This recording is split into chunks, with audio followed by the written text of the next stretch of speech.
वडिलांच्या जाण्याचं तीव्र दुःख आहेच। गेल्या 3 महिन्यापासून लढा देणारे शेतकरी त्यांच्या वेदना जवळून पाहिल्या। वडिलांची शिकवण होती कामात राम श्रमात श्रीराम। प्रशासन हालचाल करायला लागले, प्रशासनाने दखल घेणं सुरू केलंय। मूल्यांकनाचा प्रश्न बासनात आणि शेतकरी मसनात। क्यों मेरे जिंदगानी में कभी करिश्मा नहीं होता, मैं हर दिन जाग तो जाता हूं पर जिंदा क्यों नहीं होता।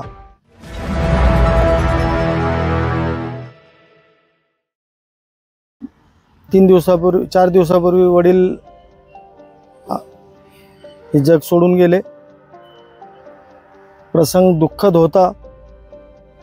वडिलांच्या जाण्याचं तीव्र दुःख आहेच, परंतु गेल्या 3 महिन्यापासून लढा देणारे शेतकरी त्यांच्या वेदना जवळून पाहिल्या।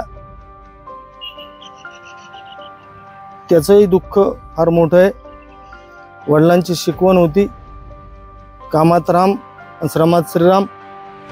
त्या पद्धतीनं ज्या काही गरजेच्या विधी होत्या त्या पूर्ण करून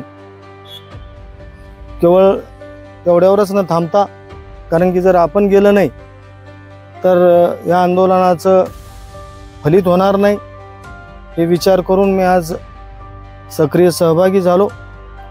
परंतु दुःख याचं आहे की ज्यांच्यासाठी मी सहभागी झालो त्याच्यातले 75% शेतकरी आज उपस्थित नाहीत।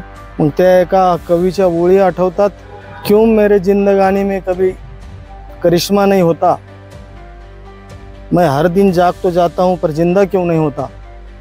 अशा पद्धतीनं आपण जे जीवन जगतोय ते खरंच जगणं आहे का?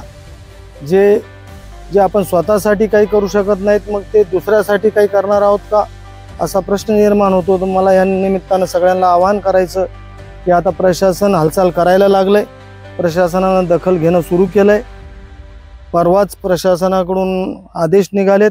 SDM साहेबांनी जसं सांगितलं होतं की मी माझ्या परीनं सकारात्मक आहे, तुमचे मी माझ्या लेवलचे जे प्रश्न आहे ते सोडवीन।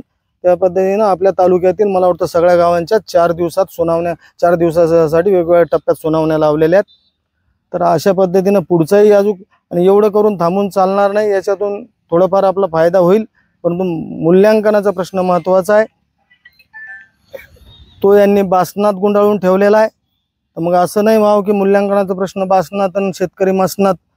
तर त्यासाठी तुम्हाला आम्हाला परत बसवावं लागल। वडील गेलेत, आणखी कोणाचं काही अशी दुःखद घटना घडू नये ह्या मूल्यांकनाच्या विषयावरून, कारण की सगळ्यांच्या मनात, मागच्या मी बाईटमध्ये जसं सांगितलं की मनात काहूर आहे। वरून शांतता दिसत असली तर आतून सगळे हेलावून गेलेले आहेत, आत वेगळं वादळ आहे। तर सगळ्यांनी करावं, प्रशासनानं बी एवढं करून थांबू नये, जिल्हाधिकाऱ्यांनी तातडीनं दखल घ्यावी आणि मूल्यांकनाचा प्रश्नही हाती घ्यावा। बाकीच्या नेते मंडळींनीही इकडे लक्ष देऊन प्रश्न मांडावेत, एवढंच मी तुमच्या माध्यमातून आवाहन करेन।